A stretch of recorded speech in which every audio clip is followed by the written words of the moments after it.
Hello साथीहरु नमस्कार म हरिराम चौधरी र मेरो च्यानल टेक्निकल हरिरामज्यूमा तपाईलाई स्वागत छ।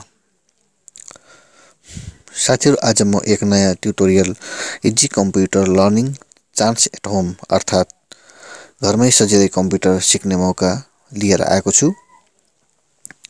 साथीहरु यस ट्युटोरियलमा म ती सम्पूर्ण साथीहरुलाई जो बिगिनर्स हुनुहुन्छ र कम्प्युटर चलाउन चाहनुहुन्छ तर उहाँहरुलाई कम्प्युटर स्टार्ट र शटडाउन गर्न पनि आउँदैन। साथीहरु म उहाँ सम्पूर्ण बिगिनर्स साथीहरुलाई यस ट्युटोरियलको मार्फत कम्प्युटर चलाउनमा परफेक्ट पार्ने प्रयास गर्छु भनेर आएको छु। त साथीहरु मेरो आउने नेक्स्ट पार्ट 1 भिडियो देखि यस ट्युटोरियलको फर्स्ट भिडियो स्टार्ट गर्दै छु। त्यसैले साथीहरु अर्को भिडियो आउन साथ तपाईहरुले नोटिफिकेसन पाउनु हुनको लागि यस च्यानललाई सब्स्क्राइब गर्नुपर्ने छ। त्यसैले प्लिज सब्स्क्राइब र अल नोटिफिकेसन बेल आइकनलाई प्लिज गरिदिनु होला। धन्यवाद। जय नेपाल।